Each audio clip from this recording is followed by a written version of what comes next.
السلام علیکم ورحمۃ اللہ وبرکاتہ۔ پروگرام ندائے احسان کے ساتھ میں ہوں آپ کا میزبان ڈاکٹر مطیع اللہ باجوہ۔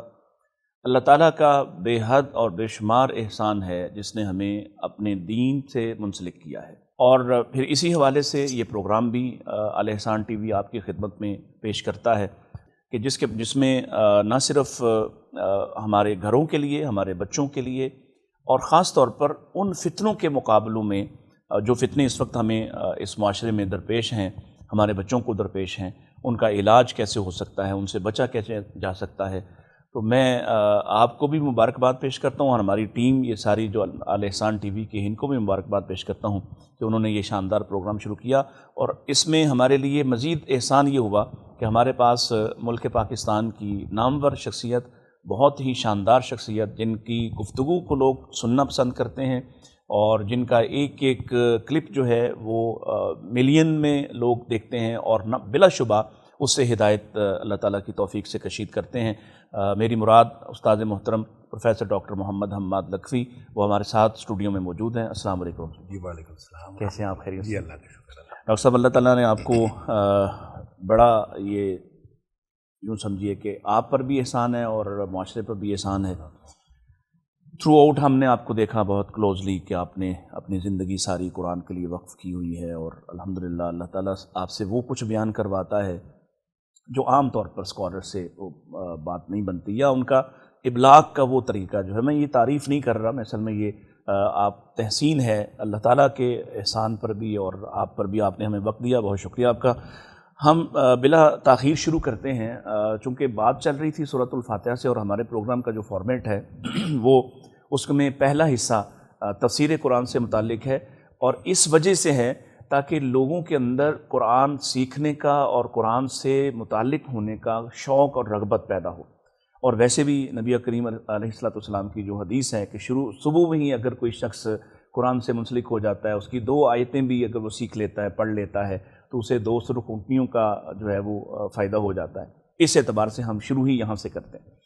ہماری بات چل رہی تھی سورۃ الفاتحہ کے حوالے سے، اور میں اس دن سے یوں سمجھیے ایک بات پہ اٹکا ہوا ہوں کہ وہ جو آپ نے اس کا تھوڑی سی وضاحت بھی کی، لیکن وہ تھوڑی تفصیل طلب ہے کہ یہ حمد سے کیا مراد ہے۔ الحمد کو شروع میں ہی لانا، اور پھر اس میں اسپیسیفائی کر کے اگر حمد کو ہم کہیں تو حمد سے عام تاثر تو یہ ہے کہ اللہ کی تعریف بیان کرنا، لیکن اس کے وہ نکات ہم چاہیں گے کہ آپ ارشاد فرمائیں جس سے یہ بات اور کھلے، اور چونکہ یہ بار بار دہرائی جاتی ہے، اور ہمیں اس کی لذت بھی تبھی آ سکتی ہے جب ہم اس کی پوری کیفیت سے واقف ہوں۔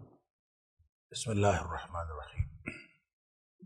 دیکھیں، یہ جو حمد کا لفظ ہے نا، یہ تعریف کے لیے آتا ہے، لیکن ہر تعریف کے لیے نہیں آتا۔ اچھا۔ یہ صرف اس تعریف کے لیے آتا ہے جس میں شکرانے کے جذبات ہوں۔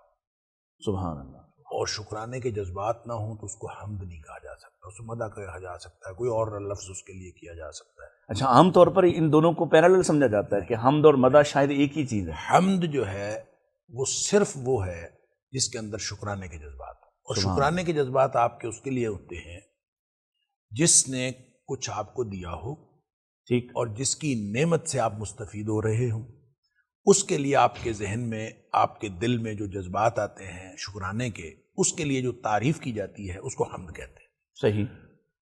چونکہ ہر چیز عطا کرنے والا اللہ ہے، بے شک، اور کوئی چیز بھی اللہ کے علاوہ کوئی اور عطا کرنے والا نہیں ہے، بالکل صحیح۔ لہٰذا حمد جو ہے وہ صرف اللہ کی ہو سکتی، اللہ، حمد کسی اور کی ہو ہی نہیں سکتی۔ سبحان اللہ۔ لہٰذا آپ پورے عربی لٹریچر میں دیکھ لیں، قرآن میں دیکھ لیں، کہیں حمد کا لفظ اللہ کی ذات کے علاوہ کسی اور کے لیے نہیں آیا۔ اللہ اکبر، اللہ اکبر۔ اور اس کی وجہ اس سے ایسا کوئی تعلق نہیں کہ اس میں الف لام آئے یا نہ آئے، حمد ہوتی ہی اللہ کی ہے۔ حمد ہوتی ہی اللہ کے لیے ہے۔ جب الف لام آ جاتا ہے تو وہ تو ایک حصر ہو جاتا ہے، ٹھیک ہے، گویا ہر قسم کی جو تعریف جس میں شکرانہ شامل ہے صحیح، وہ اللہ کے علاوہ کسی اور کی نہیں ہو سکتی۔ بالکل صحیح، الحمدللہ، جب الحمد ہے تو اس کا مطلب ہے کہ اس میں حصر پیدا ہو گیا۔ حمد عام ہے اور الحمد خاص ہو جاتا ہے کہ دنیا کائنات میں اگر کوئی حمد موجود ہے وہ ساری کی ساری للہ، اللہ کے لیے۔ ٹھیک ہے، اب اس میں شکرانے کے جذبات، صحیح، شکرانے کے جذبات کا کیا مطلب ہے؟ مطلب یہ ہے کہ شاید یہ جو ہماری پوری زندگی وہ ہے ہی شکرانے کے لیے. اللہ نے ہمیں نعمت عطا کی، اللہ نے ہمیں زندگی عطا کی، اللہ تعالیٰ نے ہمیں اتنی نعمتیں عطا کیں کہ وَإِن تُعُدُّوا نِعْمَةَ اللَّهِ لَا تُحْصُوهَا. اگر اللہ کی نعمتوں کو گننا شروع کر دو تو دنیا میں آج تک کوئی ایسا کیلکولیٹر کمپیوٹر نہ بنا ہے اور نہ قیامت تک بن سکتا ہے. اللہ اکبر، اللہ اکبر. یعنی قیامت تک کوئی ایسا کمپیوٹر نہیں بن سکتا، کوئی ایسا کیلکولیٹر نہیں بن، کوئی سپر کمپیوٹر بھی نہیں بن سکتا جو اللہ کی نعمتوں کو گن سکے. اچھا، جن نعمتوں کو ہم گن نہیں سکتے، ہر نعمت کا شکر واجب ہے. اللہ اکبر. جن کا ہمیں پوری طرح سے ادراک احساس بھی نہیں، اس کا ہم بھی گن شکر ہی نہیں واجب ہے. سکتے. آپ اپنے جسم کے اندر جتنی نعمتیں اللہ تعالیٰ کی ہیں، صحیح. ہم اگر ان کو گننا شروع کر دیں ان کو نہیں گن سکتے. بالکل صحیح، بالکل. تو آفاق و انفس کے اندر جتنی نعمتیں اللہ تعالیٰ نے عطا فرمائی ہیں ان کا گنا جانا ممکن نہیں ہے. صحیح. لیکن ہر ایک کے اوپر اللہ تعالیٰ کا شکر واجب ہے. اللہ اکبر، اللہ اکبر. ہر نعمت کے اوپر اللہ کا شکر واجب ہے. بے شک. اور جس نعمت کا شکر نہ ہوا تو قیامت والے دن پوچھ لیا جائے گا ثم لتسألن یومئذ عن النعیم. اللہ. قیامت والے دن ہر نعمت کے بارے میں سوال ہوگا. صرف وہ نعمت جس کا شکر ادا ہو گیا اس کا سوال نہیں اس ہوگا. کا سوال نہیں ہوگا. اور جس نعمت کا شکر نہیں ادا ہوا اور آپ وہ تو اس کا تو پوچھا جائے گا. اسی لیے امام قرطبی علیہ الرحمہ نے ایک بات لکھی ہے. وہ کہتے ہیں کہ دنیا کائنات کی ساری نعمتیں جن کو گنا نہیں جا سکتا، اگر ایک لقمہ بن جائے، اگر ایک لقمہ بن جائے ساری نعمتیں، اور انسان اس لقمے کو اپنے منہ میں ڈال کے حلق سے نیچے اتار لے، تو ایک کلمہ اللہ نے ایسا بنایا ہے جس سے شکر ادا ہو جاتا ہے. اللہ اکبر، اللہ اکبر. اور وہ کلمہ ہے الحمدللہ. اللہ اکبر، اللہ اکبر. اس کی وجہ یہ ہے، اور یہ امام قرطبی نے اپنی طرف سے نہیں بات کی، امام قرطبی نے نبی اکرم صلی اللہ علیہ وسلم کے فرمان کی روشنی میں بات کی ہے. کیونکہ نبی اکرم صلی اللہ علیہ وسلم نے فرمایا افضل کلمۃ الشکر الحمدللہ. اللہ اکبر. بہترین جو کلمہ شکر ہے وہ الحمدللہ ہے. اس سے بڑا اور کوئی نہیں. اور حدیث میں یہ بھی آتا ہے الحمدللہ تملأ المیزان، اس سے جو ہے وہ میزان بھر جاتا ہے جب انسان ایک دفعہ الحمدللہ کہتا ہے. تو یہ گویا ایک ایسا کلمہ ہے جو انسان ہر وقت کہتا رہے، الحمدللہ کہتا رہے، تو اس سے شکر ادا ہوتا رہتا ہے. اور اللہ کا ایک قانون ہے لَإِن شَكَرْتُمْ لَأَزِيدَنَّكُمْ. بالکل صحیح. اگر تم شکر کرو گے تو میں تمہیں اور زیادہ عطا کروں گا. اس لیے نبی کریم صلی اللہ علیہ وسلم نے الحمدللہ کو بہترین دعا بھی فرمایا. افضل الدعاء الحمدللہ، بہترین دعا بھی الحمدللہ ہے. کیونکہ جب شکر ادا ہوتا جائے گا تو ساتھ ہی ساتھ جو ہے وہ اور نعمت میں اضافہ ہوتا جائے گا. تو اس لیے الحمدللہ. تو یہ قرآن کی آغاز میں یہ ہے. اور نبی کریم صلی اللہ علیہ وسلم اپنی ہر بات کا آغاز الحمدللہ سے کرتے تھے. الحمدللہ یا ان الحمدللہ اس سے آغاز ہوتا تھا. نبی پاک صلی اللہ علیہ وسلم کبھی کوئی خطبہ، ایک بھی خطبہ آپ کا ایسا نہیں ہے جس میں الحمدللہ یا ان الحمدللہ سے شروع نہ ہوا. اللہ اکبر. اچھا، اس کا ایک اور بھی ریلیشن شپ اور سیکوینس بعض مفسرین نے لکھا ہے کہ الحمدللہ سے آغاز ہوتا ہے قرآن کا، اور قل اعوذ برب الناس پہ قرآن کا اختتام ہوتا ہے. سبحان اللہ، سبحان اللہ. تو مطلب اس کا یہ ہے کہ انسان کی پوری زندگی کا مقصد اللہ کا شکر ادا کرنا ہے. اللہ اکبر، اللہ اکبر. اور اس میں جو شیطان رکاوٹیں ڈالے اس کا ایک ہی راستہ ہے، اس کے لیے اللہ سے ہی پناہ مانگنی ہے کہ اللہ تو شیطان سے ہمیں پناہ دے دے، شیطان جو ہے اس سے ہماری حفاظت فرما تاکہ ہم تیرا شکر ادا کر سکیں. واہ واہ، سبحان اللہ. اور پھر نبی پاک صلی اللہ علیہ وسلم کے جو خطبے کے الفاظ ہیں، آپ ابتدائی الفاظ ان کو آپ دیکھ لیجئے کہ آپ جب الحمدللہ کہتے تھے تو پھر ساتھ ہی صرف الحمدللہ نہیں کہتے تھے. واہ. آپ ساتھ فرماتے تھے نحمدہ، ہم سب اسی کی حمد بیان کرتے ہیں، ونستعینہ، اور ہم اسی سے مدد مانگتے ہیں. یعنی حمد بیان کرنے کے لیے بھی اس کی ہمارے پاس توفیق نہیں ہے، واہ. ہم اللہ ہی سے اس کی استعانت طلب کرتے ہیں، مدد مانگتے ہیں. وَنَسْتَغْفِرُهُ، اور حمد بیان کرنے میں جو کوئی کوتاہی رہ جاتی ہے تو ہم اسی سے مغفرت کی طرف. واہ واہ واہ. یعنی پوری زندگی جیسے حمد کے ارد گرد گھومتی ہے. یعنی ہم حمد بیان کرتے ہیں، پوری زندگی حمد ہے. قرآن، نماز ہم پڑھتے ہیں، حمد ہے. قرآن ہم پڑھتے ہیں، حمد ہے.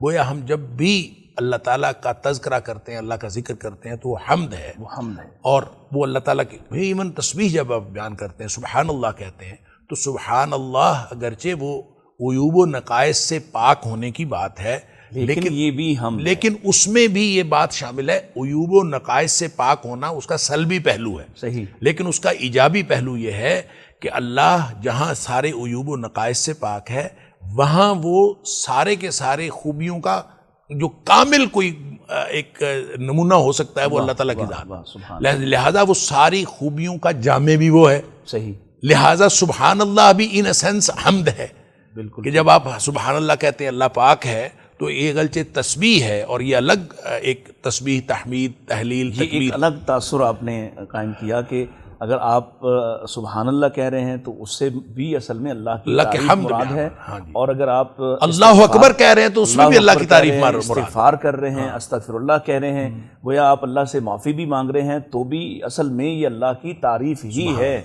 تو جب آپ اللہ کی تعریف کر رہے ہیں اور پیچھے آپ کے شکرانے کے جذبات ہیں کہ اللہ تو نے ہمیں زندگی عطا فرمائی، تو نے ہمیں نعمتیں عطا فرمائی، لہٰذا ہر بات کا آغاز، قرآن کا اکیلا آغاز یہاں سے نہیں ہوا، نبی پاک صلی اللہ علیہ وسلم کی بھی ہر بات کا آغاز حمد سے ہوا، لہٰذا ہمیں یہ تعلیم دی جا رہی ہے قرآن کے آغاز میں ہی، اور نبی اکرم صلی اللہ علیہ وسلم کی ہر گفتگو کے آغاز میں ہمیں یہ تعلیم دی جا رہی ہے کہ ہماری زندگی کا ہر عمل شکر پر مبنی ہونا چاہیے۔ شکر پر مبنی۔ اچھا ڈاکٹر صاحب، یہ بھی اس میں بھی کوئی ریلیشن ہے کہ قرآن مجید چونکہ اللہ کی بہت بڑی نعمت ہے، تو اس نعمت کا آغاز بھی اللہ تعالیٰ نے اپنی تعریف سے بالکل ٹھیک، بالکل ٹھیک ہے، کیونکہ سب سے بڑی نعمت تو قرآن ہے، بالکل ٹھیک، قرآن اور ایمان جیسی نعمت تو کوئی ہے ہی نہیں۔ تو جب انسان الحمدللہ کہتا ہے تو اس میں سب سے پہلا شکر تو ایمان اور قرآن کا ہے کہ اللہ نے قرآن جیسی نعمت عطا فرمائی، اللہ نے ایمان جیسی نعمت عطا فرمائی، تو سب سے پہلا شکر ظاہر ہے ان نعمتوں سے تھوڑا ہم کہتے ہیں کہ جناب اللہ نے کھانے کو دیا اور کھانے کا ایک نوالا جو ہے اس پہ، ہر چیز پہ اللہ کا شکر ہے، اور جب ہر چیز پہ اللہ کا شکر ہے تو سب سے پہلا شکر تو قرآن کا ہی ہے۔ جب قرآن کا آغاز ہو رہا ہے تو قرآن کے آغاز میں الحمدللہ، تو گویا ہم اللہ کی حمد بیان کرتے ہیں، یہ اعتراف نعمت بھی ہے، صحیح، اور شکرانے کا اظہار بھی ہے۔ اچھا، ایک اور میرے ذہن میں ایک سوال جو ہے وہ کل آ رہا ہے کہ عمومی طور پر ہمارے ہاں مثال کے طور پر ہم جب نماز کے بعد بھی تسبیحات کرتے ہیں، اس میں بھی الحمدللہ کہتے ہیں، تو جو طریقہ کار ہمارا جس اجلت کے ساتھ ہم اس کو پڑھ رہے ہوتے ہیں تو کیا اس پر ہماری رہنمائی کریں کہ یہ جو پڑھنے کی کیفیت ہے اس سے آگے ہے اصل میں کچھ اس کا ادراک، احساس کرنا، اس میں کچھ تبدیلی ہو سکتی ہے کہ آپ کیسے اس لذت کو حاصل کر سکتے ہیں؟ دیکھیں، جب الحمدللہ کو ہم نے کلمہ شکر کہہ لیا، کلمہ شکر کہہ لیا، کیونکہ نبی پاک صلی اللہ علیہ وسلم نے اس کو کلمہ شکر کہا ہے اور افضل الدعا بھی کہا ہے، ٹھیک ہے، تو جب یہ افضل الدعا بھی ہے اور افضل کلمہ شکر بھی ہے، اس کو ہم نے کہہ لیا، تو اس کا مطلب ہے کہ اس کا تعلق ہو گیا شکر کے ساتھ۔ شکر وہ ہے جس کے بارے میں اللہ تعالیٰ نے الگ سے پورے قرآن کے اندر جگہ جگہ پہ شاکرین کے ساتھ، شکر کرنے والوں کے ساتھ اللہ تعالیٰ نے الگ سے محبت کرتا ہے اللہ تعالیٰ، ٹھیک ہے، اور شکر کرنے سے مراد کیا ہے؟ شکر کا لفظی مطلب ہوتا ہے بھر جانا، صحیح، اچھا، بھر جانے کا مطلب یہ ہے کہ اللہ تعالیٰ نے جو آپ کو عطا فرما دیا ہے، شریعت کی اصطلاح میں یہ ہے، اللہ تعالیٰ نے جو آپ کو عطا فرما دیا ہے، آپ اس کو ایک تو لفظی شکر کریں، صحیح ہے، لفظی اور قلبی شکر، اور دوسرا شکر ہے عملی شکر، اور عملی شکر یہ ہے کہ جو نعمت بھی اللہ تعالیٰ نے عطا کی ہے، اگر اس کا ادراک آپ کو ہے تو وہ ہر نعمت اللہ تعالیٰ کی مرضی سے استعمال کریں، واہ واہ، یہ عملی شکر ہے۔ لہٰذا الحمدللہ صرف زبان سے کہنا نہیں ہے، بلکہ اس کا ادراک، قلبی ادراک بھی ضروری ہے، اور پھر الحمدللہ اگر آپ کسی چیز پر کہہ رہے ہیں تو پھر آپ اس کا استعمال بھی نبی اکرم صلی اللہ علیہ وسلم کی سنت کے مطابق اور اللہ کے حکم کے مطابق کریں گے تو پھر یہ اصلی شکر ہوگا، وگرنہ لفظی شکر تو ہوگا لیکن عملی شکر اس کے اندر نہیں ہوگا، عمل اس میں شامل نہیں، عمل شامل ہو اور پھر نبی پاک صلی اللہ علیہ وسلم کے فرمان کے مطابق الحمدللہ کہا جائے تو یہ کامل شکر کی کیفیت تب بنتی ہے، پھر اس کی لذت حاصل۔ اللہ نے زبان عطا کی ہے، مثال کے طور پر زبان ہی کا آپ شکر ادا کرتے ہیں، اللہ تعالیٰ نے آنکھیں عطا کی ہیں، اللہ تعالیٰ نے سماعتیں، جتنی قوتیں اللہ تعالیٰ نے عطا کی آپ اس کا شکر ادا کرتے ہیں، اب الحمدللہ۔ اس کا مطلب یہ ہوگا کہ زبان اس مقصد کے لیے استعمال کریں جس مقصد کے لیے اللہ نے زبان عطا کی ہے، ٹھیک، آنکھیں اس مقصد کے لیے استعمال کریں جس مقصد کے لیے اللہ تعالیٰ نے آنکھیں دی ہیں، سماعتیں اس مقصد کے لیے استعمال ہوں جس مقصد کے لیے اللہ نے سماعتیں عطا فرمائی ہیں۔ لہٰذا جب اس مقصد کو پورا کیا جائے عملی طور پر اور زبان سے الحمدللہ کہا جائے تو یہ کامل شکر ہو۔ ایک وقفہ لیتے ہیں اور وقفے کے بعد دوبارہ آپ کی خدمت میں حاضر ہوتے ہیں. بڑی ہی خوبصورت گفتگو چل رہی ہے. سلسلہ توڑنا تو نہیں چاہ رہا تھا لیکن ضرورت ہے ایک وقفے کی. ایک وقفے کے بعد حاضر ہوتے ہیں.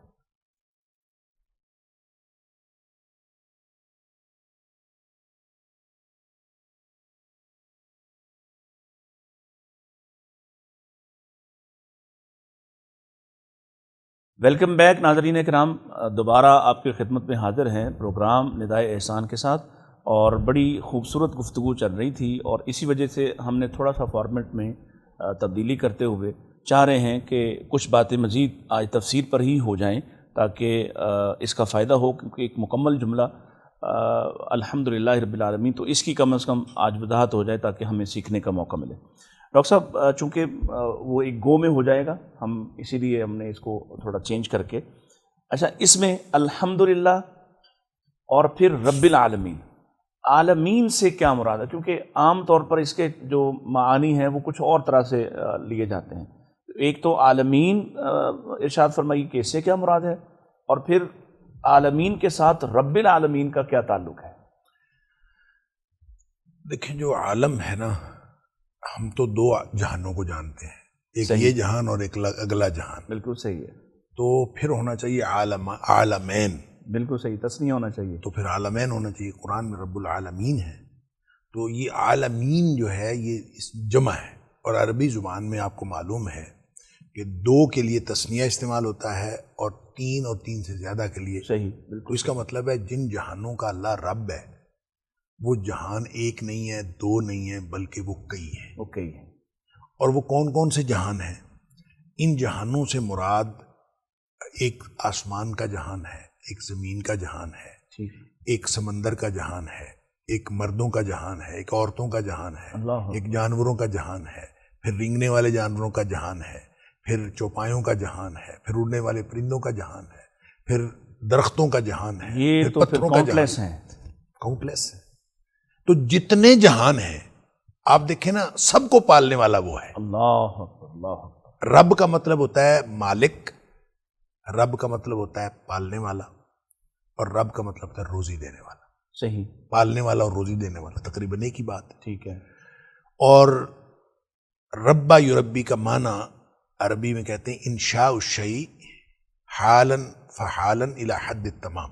ٹھیک ہے. کسی چیز کو اس طرح نشو و نما دینا کہ مرحلہ وار اس کی نگرانی کرنا تمام کرنا، اور وہ تاکہ وہ اپنی تکمیل تک پہنچ جائے. تو اس کی تکمیل تک پہنچنے تک اس کو ہر مرحلے پر صرف روزی نہیں دینا بلکہ اس کو ہر طرح کی نشو و نما ملٹیپل دینا. اس کی جو ضروریات ہیں، یہ ہے تربیت اور یہ ہے رب کا کام. تو اس میں اس کی حفاظت بھی شامل ہے، اس کی نشو و نما بھی شامل ہے. تو ظاہر ہے ماں باپ جو نشو و نما کرتے ہیں ایک لمیٹڈ حد تک والدین بھی نشو و نما کرتے ہیں. صحیح. اس لیے اس کے لیے بھی ربیانی صغیرہ قرآن کے اندر الفاظ ہیں، رب ارحمہما کما ربیانی صغیرہ. بالکل صحیح. جنہوں نے مجھے بچپن میں پالا ہے. تو والدین بھی ایک یعنی پالنے کے لیے ایک دائرہ جو اللہ تعالیٰ نے محدود دائرہ والدین کے ذمہ لگایا ہوا ہے. اور اوور آل جو پالتا ہے تو اللہ تعالیٰ اور صرف وہ انسان کو نہیں پالتا، وہ سارے جانوں کو پالتا. صحیح بالکل صحیح. آپ بعض اوقات کوئی پتھر توڑتے ہیں اور پتھر کے اندر سے کیڑا نکل آتا ہے، اللہ اکبر. اللہ. اور پتھر کے اندر اس کیڑے کو کوئی روزی دے رہا ہے، بالکل صحیح. اور وہ جو پالنے والا راستہ بھی نہیں ہے کوئی، راستہ بھی کوئی نہیں ہے، اور وہ رب ہے. اللہ اکبر.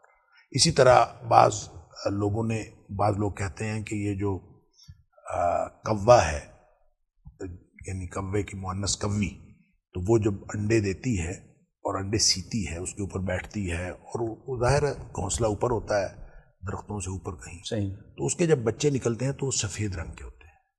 اچھا. تو جب وہ سفید رنگ کے ہوتے ہیں تو یہ بچے نکلتے ہیں تو یہ اڑ جاتی ہے کائیں کائیں کرتی ہوئی، یہ سمجھتی ہے یہ میرے بچے نہیں ہیں. اللہ اکبر. اور یہ پھرتی رہتی ہے اڑ اڑ کے، پھر آتی ہے واپس، گھونسلہ تو اس کا ہے، تو پھر دیکھتی ہے تو وہ بچے تو ویسے ہی ہیں. تو یہ بچوں کو بالکل نہیں سنبھالتی. اللہ اکبر. ان کو پھر کون روزی دیتا ہے؟ اللہ اکبر. اللہ اکبر. یعنی اوپر درخت سے اوپر اور گھونسلہ بنا ہوا ہے، اوپر بچے بالکل یعنی بے جان سے ہی ہوتے ہیں، کمزور.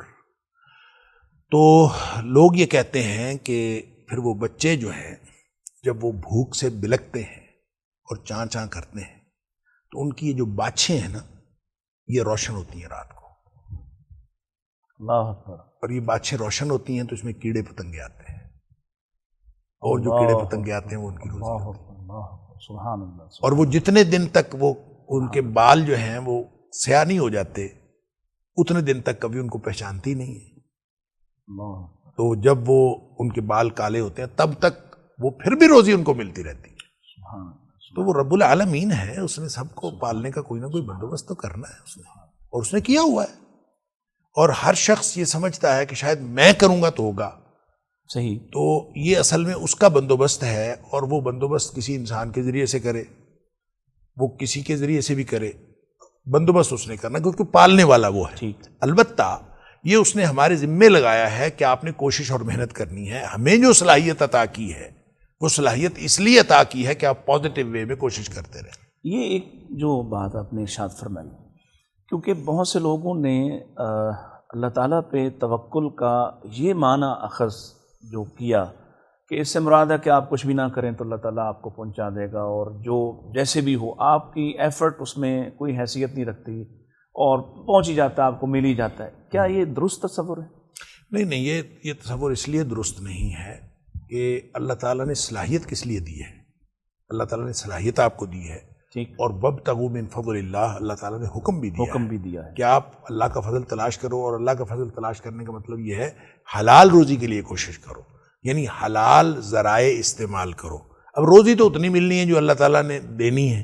اگر آپ حرام ذرائع استعمال کرو گے تو آپ مجرم قرار پاؤ گے، اگر آپ حلال ذرائع استعمال کرو گے تو آپ اللہ کے ہاں محمود قرار پاؤ گے، اور اللہ تعالیٰ کے ہاں جو ہے وہ آپ کی ایک عظمت ہو جائے گی، اور آپ اجر کے حقدار جو ہے وہ قرار پائیں گے۔ تو یہ بس اجر کے لیے اور سزا کے لیے انسان اپنے طرز عمل سے اسی روزی کو حلال یا حرام بناتا ہے۔ صحیح ہے، روزی وہی ہوتی ہے، وگرنہ وہ بہت ساری مثالیں لوگ دیتے ہیں کہ وہ کہتے ہیں کہ کسی نے جو ہے وہ گھوڑا باہر باندھا ہوا تھا تو اس کی کوئی لگام کوئی چوری کر کے لے گیا، تو وہ بڑا پریشان ہوا، باہر نکلا تو اس نے کہا کہ چلے قریبی دکان سے لگام تلاش کرتے ہیں۔ تو کہیں سے تلاش کی تو ایک جگہ انہوں نے کہا کہ یہ دکان ہے، اس پہ لگامیں بک رہی ہیں، تو اس کو جا کے اس نے کہا کہ مجھے دے دے، تو اس نے کہا کہ 4 روپے کی ہے، البتہ ایک پرانی لگام بھی میرے پاس ہے، وہ اگر لینی ہے تو وہ 2 درہم کی یا 2 روپے کی مل جائے گی۔ تو اس نے کہا دکھاؤ، وہ دکھائی تو وہ اس کی اپنے گھوڑے والی تھی۔ تو اس نے کہا کہ یہ کوئی آدمی مجھے 1 درہم کی بیچ کے گیا ہے، کوئی بچہ تھا اس نے یہ جو ہے نا وہ لی ہے، تو نوجوان تھا تو اس نے مجھے بیچ کے۔ تو اب دیکھیں وہ کہتا کہ میں سوچ کے گیا تھا کہ میں 2 روپے جب میں واپس آؤں گا تو میں اس بچے کو 2 درہم دے دوں گا۔ تو یہ اگر انسان تھوڑا سا یعنی صبر سے کام لے تو وہ روزی اور اہتمام کرے اس بات کا کہ میں نے صرف پازیٹیو اور سیدھا جو ہے وہ رستہ استعمال کرنا ہے، وہ پہنچ جائے گا، تو وہ اس طریقے سے اس کو مل جائے گی۔ تو گویا ذریعہ صرف انسان نے اپنا چینج کرنا ہے، روزی تو اس کو وہی ملنی ہے۔ نبی اکرم صلی اللہ علیہ وسلم فرمایا وَلَيْسَ لِلْإِنسَانِ إِلَّا، قرآن نے کہا وَلَيْسَ لِلْإِنسَانِ إِلَّا مَا سَعَىٰ، اور نبی کریم صلی اللہ علیہ وسلم نے فرمایا کہ کوئی شخص، کوئی جان فوت نہیں ہوتی، ان النفس لن تموت حتی تکمل رزقہا، جب تک وہ اپنا رزق پورا نہ کر لے کوئی جان جو ہے وہ فوت نہیں ہوتی۔ تو رزق تو پورا ہونا ہے جو اللہ نے لکھا ہے۔ تو رب کے حوالے سے یہ جو روزی رسانی ہے، اللہ تعالیٰ بار بار قرآن میں یہ ابتدا میں ہی رب فرما دیا، اور جو پہلا حکم سورہ بقرہ کے اندر 2 رکوع کے اندر تو بتا دیا نا کہ 3 انسانوں کے گروہ ہیں، ایک کامیاب لوگوں کا گروہ جنہوں نے مان لیا، جنہوں نے نہیں مانا وہ کافر، اور جنہوں نے کہا یہ مان لیا اصل میں نہیں مانا تو وہ منافق۔ تینوں کا ذکر کرنے کے بعد 2 رکوعوں کے بعد تیسرا رکوع جہاں سے شروع ہوتا ہے، پہلا حکم یا ایھا الناس اعبدوا ربکم، تو حکم یہی ہے کہ کائنات کے لوگوں اپنے رب کی بندگی کرو۔ سبحان اللہ، رب کی بندگی کیونکہ انسان سب سے زیادہ اس کو پہچانتا ہے جہاں سے روزی ملتی ہے۔ بالکل صحیح، اسی کو پہچانتا، ربکم، اپنے رب کی بندگی کرو۔ کیوں؟ دلیل کیا ہے؟ الذی خلقکم، بالکل خالق کا حق ہے کہ خالق کا حق ہے کہ مخلوق اس کی بندگی کرے، اور مخلوق کا فرض ہے، ٹھیک ہے، اور وہ تمہارا خالق ہی صرف نہیں ہے، والذین من قبلکم، تم سے پہلے لوگوں کو بھی اسی نے پیدا کیا لعلکم تتقون، تاکہ تم پہلے گروہ میں شامل ہو جاؤ، متقین کے گروہ۔ اچھا، اس میں ایک بات اور میں چونکہ آپ سے ایڈ کروانا چاہوں گا کہ یہ جو ایک ہم بات کر رہے ہیں کہ محنت اور کوشش آپ کے ذمے ہے، اور پھر اس رزق کو پہنچانا اور آپ کی کفالت کے انتظامات کو سنبھالنا کرنا، یہ اللہ کا ایک نظام ہے۔ وہ بعض جیسے ملحدین آپ کو پتہ ہے جس طرح سے مارکیٹ میں اب وہ ہمارے بچوں کو ڈسٹریکٹ کرتے ہیں، وہ جو جال پھینکتے ہیں، اس میں سے ایک بات یہ بھی ہوتی ہے کہ جی آپ سب پیدا ہوئے، آپ مسلمانوں کے گھر پیدا ہوئے تو آپ مسلمان ہیں، آپ کسی ہندو کے ہاں پیدا ہوئے تو ہندو ہیں، اور وہ جو جس کو آپ کہتے ہیں کہ یہ رب العالمین ہے، تو وہ پھر سب کو برابر کیوں نہیں رکھتا؟ یعنی ان کا جال یہ ہوتا ہے کہ رب ہے تو پھر وہ سب کا رب ہے تو سب کو برابر ہونا چاہیے تھا۔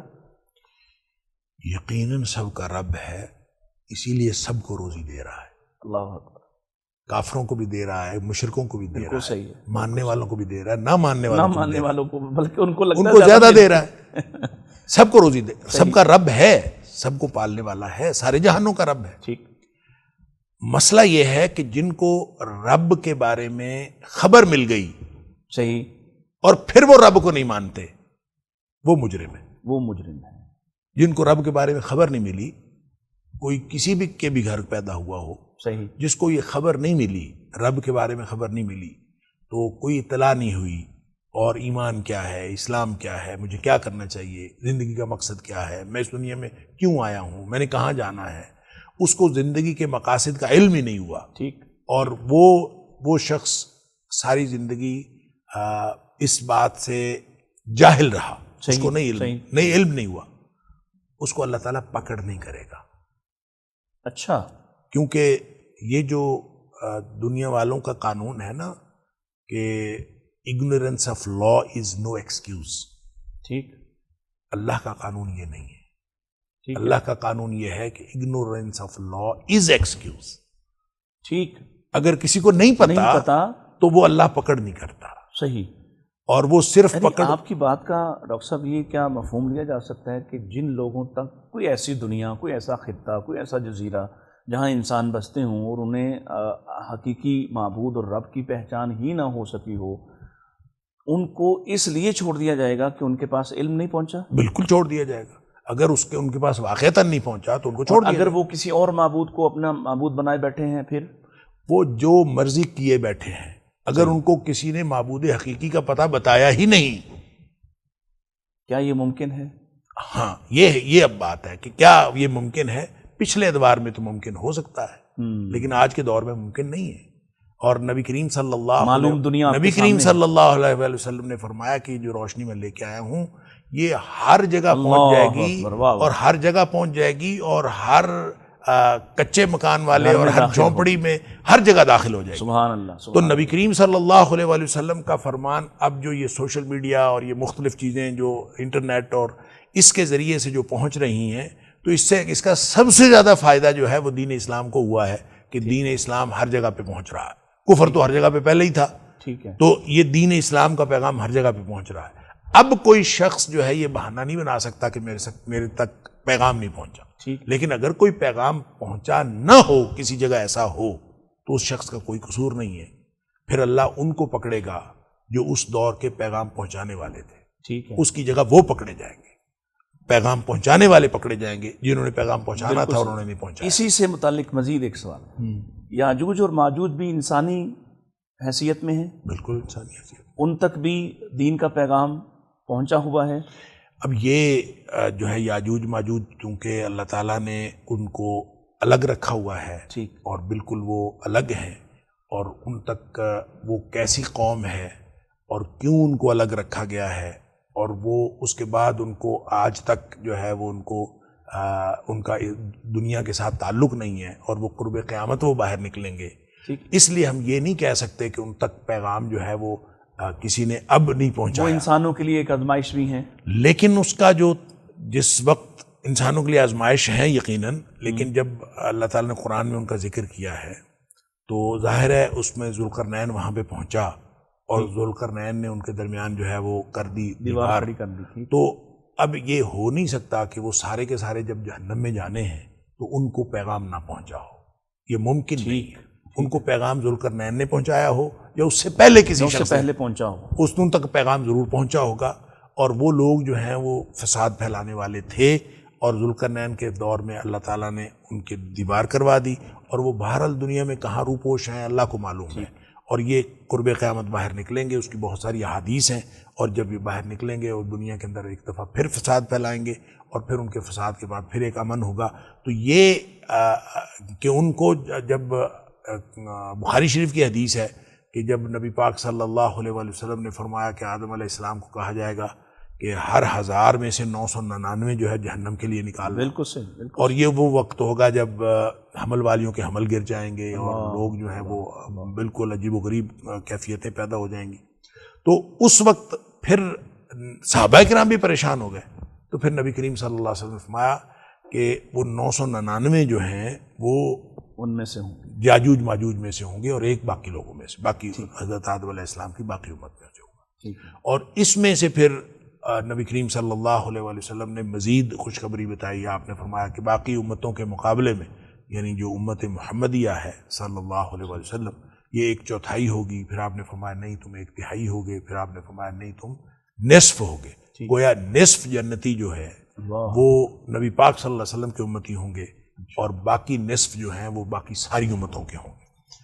اچھا، اس میں ایک اور، میں بیٹھے بیٹھے اس پر پھر صحابہ خوش ہو گئے۔ اس آپ کی گفتگو سے ایک اور چیز میرے ذہن میں ابھی ایک اخذ ہوئی کہ اللہ تعالیٰ کیسا کمال اس کی شان ہے، وہ کیسا رب العالمین ہے کہ ہم اس وقت دنیا میں یہ پروپیگنڈا چلتا ہے کہ جی آپ اپنی چادر کے مطابق پاؤں پھیلائیں، بچے اتنے پیدا کریں، آپ ان کو کھلا سکیں، تو خالق کائنات جو 999 ایک کے مقابلے میں، یعنی اتنی بڑی تعداد ہے ان کی، اللہ تو ان کو بھی پالنے والا ہے اور ان کا بھی رب ہے، اور ان کو بھی ظاہر ہے روزی پہنچا رہا ہے۔ دیکھیں اللہ تعالیٰ نے روزی کا ذمہ خود لیا ہے، ٹھیک، اور جہاں فرمایا وما خلقت الجن والانس الا لیعبدون، کہ میں نے جنوں اور انسانوں کو صرف اپنی بندگی کے لیے پیدا کیا ہے، وہاں وہ فرماتا ہے کہ میں ان سے رزق نہیں مانگتا، اللہ اکبر، اللہ اکبر، بلکہ میں تو ان کو رزق دیتا ہوں، اور فرمایا والرزاق ذو القوۃ المتین، طاقتیں بھی اس کے پاس ہیں، واہ، اور روزی دینے والا بھی وہ ہے، صحیح، اور کس طرح دینی ہے وہ اس کو معلوم ہے، لہذا جب وہ رب ہے تو وہ رب کسی صرف مسلمانوں کا نہیں، وہ رب ہر شخص کا ہے، بلکہ ہر شخص کا نہیں بلکہ ہر جانور کا، ہر نباتات میں سے، اور سمندری جہان میں سے۔ سمندری جہان آپ دیکھ لیں، وہ کہتے ہیں کہ یہ جو ویل مچھلی ہے، اس کا جو ایک دن کی روزی ہے، ایک دن میں جو یہ کھانا کھاتی ہے، صحیح، اس کو کوئی 28 ٹن اللہ اکبر، اس کو روزی کی ضرورت ہوتی ہے، تو وہ کون دے سکتا ہے؟ کوئی ہمیں کسی ملک کے حکمران کو بھی ایک ویل مچھلی پالنی پڑ جائے تو وہ نہیں پال نہیں سکتا، بالکل صحیح، بالکل صحیح، لیکن وہ روزی دے رہا ہے۔ واللہ سمندروں کے اندر کتنی ہیں اور کتنی مخلوقات ہیں، اور کوئی روزی اس کی بن رہی ہیں، کوئی کس کو روزی کس طرح سے دے رہا ہے، وہ اللہ کو سب معلوم ہے، سبحان، ہے وہ رب العالمین، وہ رب العالمین ہے، سارے جہانوں کو پالنے والا۔ جب وہ سارے جہانوں کو پالنے والا ہے تو پھر اسی کے لیے الحمد ہونی چاہیے، سبحان اللہ، سبحان اللہ، الحمد کا حقدار وہی ہے۔ سبحان اللہ، تو یہ الحمدللہ رب العالمین، اس سے جو آغاز ہوتا ہے تو ایک دم پوری کائنات کی طرف بھی ذہن جاتا ہے، اور پھر اللہ کے روزی رساں ہونے اور مالک ہونے پر کی طرف ذہن جاتا ہے کہ مالک بھی وہی ہے۔ ڈاکٹر صاحب، اگر اس طرح کی کیفیت سے آدمی نماز کا آغاز کرے، اور میرا خیال ہے کہ اس کے بعد اس کے لیے جہان مختلف ایک حیثیت رکھے گا، اور ظاہر ہے کہ اس کے بعد کی جو باتیں ہیں اور اللہ تعالیٰ سے جو تعلق ہے اس کی کیفیت بدل جائے گی۔ اسی لیے مفسرین نے لکھا ہے کہ یہ مقام معرفت ہے، سبحان اللہ، کہ جس کو سمجھ آ جائے الحمدللہ رب العالمین، وہ سوچ سمجھ کے کہے تو اسی سے اللہ تعالیٰ کی پہچان ہو جاتی ہے۔ مجھے وہ بات یاد آ رہی ہے جو امام احمد ابن حنبل رحمہ اللہ نے اپنے ایک شاگرد سے پوچھا تھا کہ تم کتنا قرآن پڑھتے ہو رات کو؟ تو انہوں نے کہا کہ جی میں کبھی 3 پارے بھی پڑھ لیتا ہوں، کبھی 4 پارے بھی پڑھ لیتا ہوں۔ تو جب انہوں نے ان کو سمجھایا، کچھ دیر ان کے ساتھ وقت گزارا، اور اس کے بعد انہیں کہا کہ قرآن مجید کو اس طرح سے پڑھو۔ اس کے بعد پھر کسی روز ملاقات ہوئی اور انہوں نے پوچھا کہ بتاؤ آپ کیا کرتے ہو؟ تو اس شاگرد نے کہا کہ جناب اب تو اکثر ایسا ہوتا ہے کہ فاتحہ پڑھنا ہی مشکل ہو جاتا ہے، اسی پہ اٹکا رہتا ہوں۔ اللہ، تو اصل بات یہ ہے کہ ہم قرآن کو سمجھیں، اور جیسے ڈاکٹر صاحب نے بڑی شاندار ایک آیت مبارکہ کو ایسے سمجھایا ہے کہ میرا خیال ہے کہ اگر ہم اس پر غور و فکر کرنے کے بعد اس کو اپنی زندگی کا حصہ بنائیں اور پھر اپنی نماز کو اس کیفیت کے ساتھ شروع کریں، تو وہ والی نماز میرا خیال ہے کہ نہ کوئی گناہ باقی رہے گا، اور انشاءاللہ وہ ایسی مقبول ہوگی کہ ہماری ساری پچھلی کسریں نکل جائیں گی۔ ایک وقفہ لیتے ہیں اور وقفے کے بعد انشاءاللہ دوبارہ آپ کی خدمت میں حاضر ہوتے ہیں۔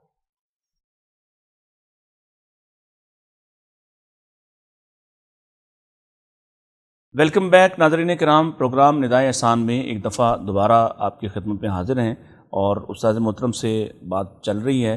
یہ جو ہمارا حصہ ہے اس میں ہم سماجیات سے متعلق بالخصوص استاد محترم سے رہنمائی دیں گے۔ ڈاکٹر صاحب، ہم پچھلے پروگرام میں بات کر رہے تھے گھر کے ماحول کی، اور اس میں ظاہر تربیت سب سے بڑا چیلنج بنا ہوا ہے اس وقت۔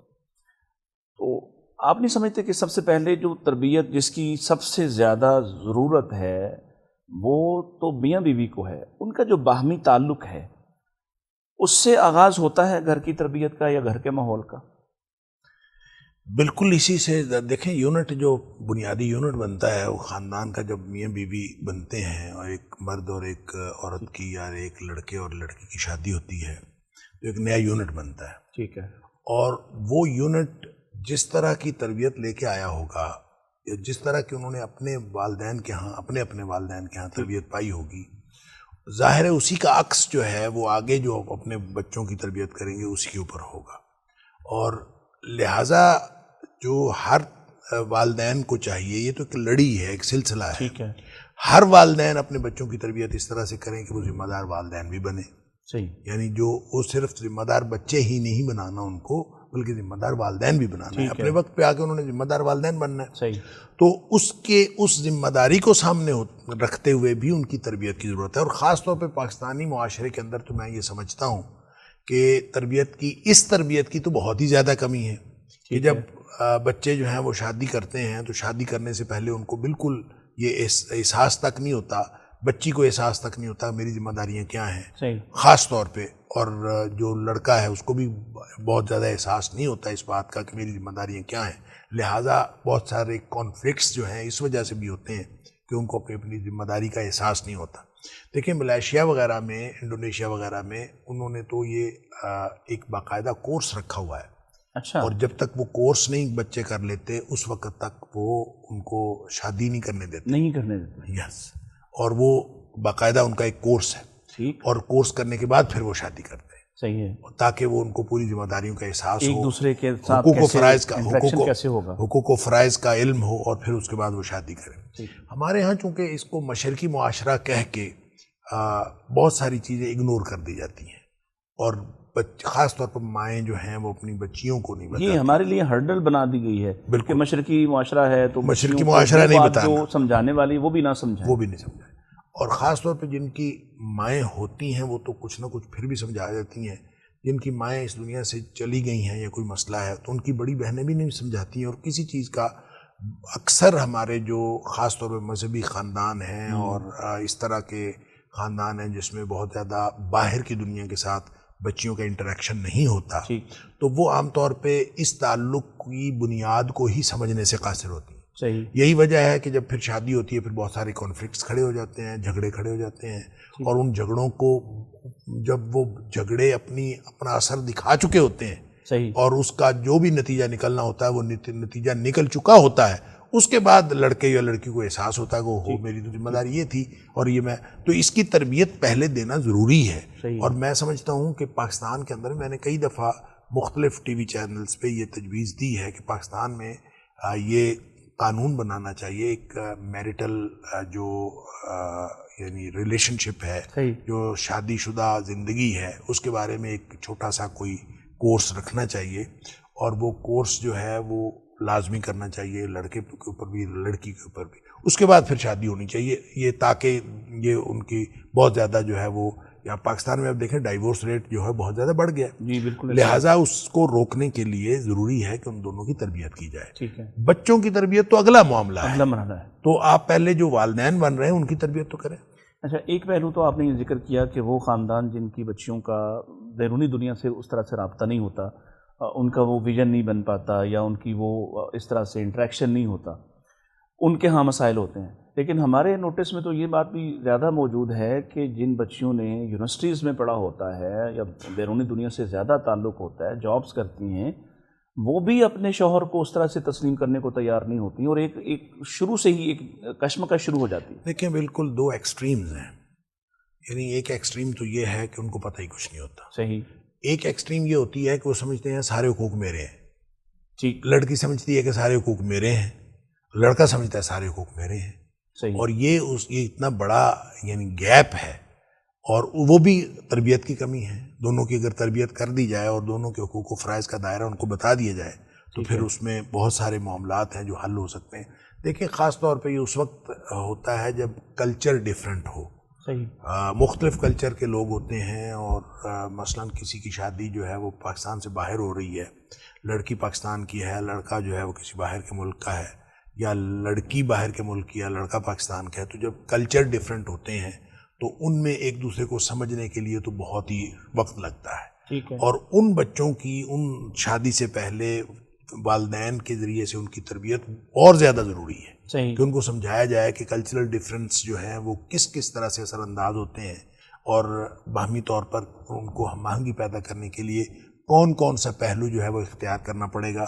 اس میں تربیت کی اور زیادہ ضرورت بڑھ جاتی ہے. ڈاکٹر صاحب ایک اور بڑا ایشو ہے اسی حوالے سے، چونکہ ہمارا جو جوائنٹ فیملی سسٹم ہے، تو ایک بڑی وجہ آپ بھی دیکھتے ہوں گے اور میں بھی محسوس کرتا ہوں، بعض اوقات کاؤنسلنگ کے لیے بچے آتے ہیں یا لڑائی جھگڑے کے حوالے سے تنازع ہمارے پاس آ جاتا ہے کہ وہ جو میاں بیوی ہیں، نیولی جو کپل ہے، ان کا ظاہر ہے وہ وقت ہوتا ہے آپس میں محبت کا اظہار، ایک دوسرے کے ساتھ چھیڑ چھاڑ، کوئی بات چیت.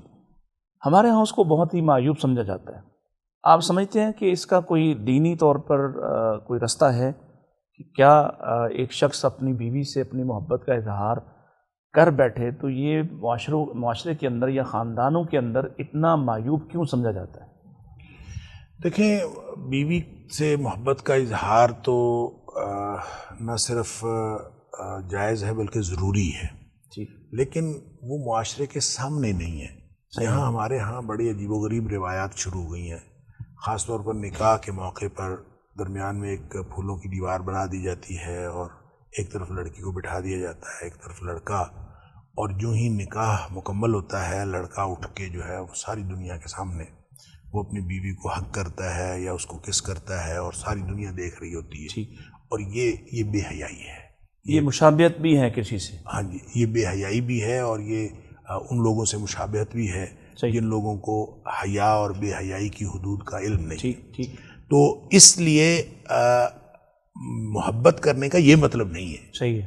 محبت کرنے کا مطلب یہ ہے کہ میاں بیوی اپنے معاملات جو ہیں ان لوگوں سے آئسولیشن کے اندر جتنی مرضی محبت کریں، اور محبت ہی کرنا ہے، اور وہ دونوں کا تعلق ہے ہی محبت کا. اور جتنی زیادہ ایک دوسرے سے محبت کریں گے اتنا زیادہ ان کو اللہ تعالیٰ جو ہے وہ ان کے باقی معاملات بھی ٹھیک کرے گا. تو یہ تو ایک میں نے عرض کیا جائز نہیں، ضروری ہے.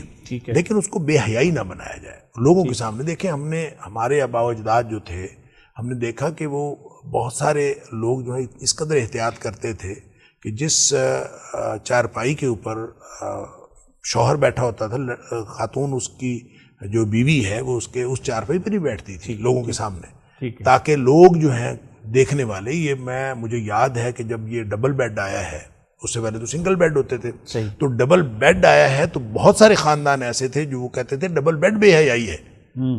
وہ کہتے تھے اس لیے کہ بچوں کو بھی پتہ چلے گا کہ یہ ڈبل بیڈ ہے، اس کا مطلب ہے میاں بیوی جو ہے وہ ایک بیڈ کے اوپر جو ہے وہ سوئیں گے، تو یہ بے حیائی. یعنی آہستہ آہستہ ڈیٹیریشن ہوتی جاتی ہے، زوال پذیر ہم ہوتے جاتے ہیں، اور چیزیں جو ہیں وہ بہت نیچے آ گئیں. لیکن اس وقت یہ اقدار ہماری یہ ہوا کرتی تھی. تو میں یہ کہتا ہوں کہ چلیں جس حد تک بھی ہم آئے ہیں اس کو ایک تو پرائیویسی کو پرائیویسی رہنا چاہیے، وہ لوگوں کے سامنے ایکسپوز نہیں ہونا چاہیے. اور دوسرا یہ کہ اس محبت کے وہ انداز اختیار کرنے چاہیے جتنے بھی. دیکھیں ایک خاتون، میں عرض کروں، جب میں 2006 میں گیا تھا پوسٹ ڈاک کے لیے یو کے، تو وہاں مجھے کسی نے بتایا کہ وہاں کی ایک خاتون تھی بڑی معروف، تو وہ مسلمان ہو گئی. اور وہ تھی ایکٹریس وغیرہ یا کچھ اس طرح سے، روبینہ بی رابرٹ یا کچھ اس طرح کا کچھ نام تھا، میں بھول رہا ہوں نام اس کا، بی رابرٹ اور پہلے پر روبینہ یا کچھ اس طرح کا نام تھا.